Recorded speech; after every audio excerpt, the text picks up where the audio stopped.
man la Maam Góor Kare nekk fii si place Bassirou Kébé corniche Sine Cheikh dañoo xëy si rek ma gis place bi li mel ni mel bi daanu quoi ci laa xool gis ne am na ñu fi ñëwoon bi ma tijjee ci laa vérifié gis ne que ni tijji nañ porte ginnaaw bi nii dugg nañ fele tijji nañ fii quoi ci laa woo Bassirou ne ko am na ñu fi ñëwoon démb moom ci la ñëw bi ñu ñëwee ci lañ xool fekk gars yi jël nañ fi ay portable yu bëree bëri daal. ñu xoolee caméra bi ñuy jox ay 3 heures 3 heures et demi jàpp 5 heures asafulaa 4 heures. bi ñu ñëwee loolu nag moom xaymaagul ñaata leen ci jël waaye daal jël nañ fi ay portable yu takku takku yu bëri sax waaw jël nañ fi portable yu takku. waaw portable niveau modèle marque yu bees yi la ay A05 ay commande 30 portable yu cher daal lañ fi jël yu cher sax macha allah Samsung yu cher ak yu Tecno yu cher la fi jël waaw. donc ñoom fan lañ jaar ba mën nañ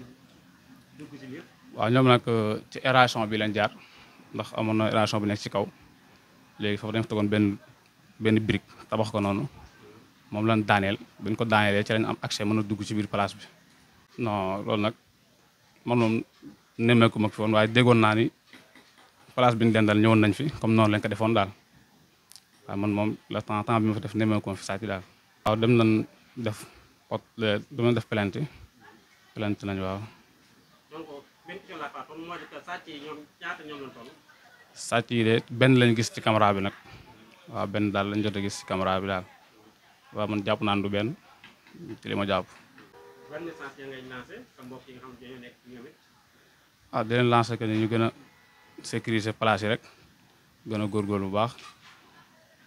gën a concentré wu tamit xam ni moom affaire yi daal comme sécurité amul ñoo mën a sécuriser suñu bopp daal gën a defaraat porte yeeg yëpp fépp foo xam ni jàpp nga ni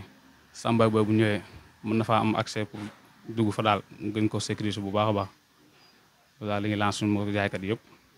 ñu gën a vigilant bu baax.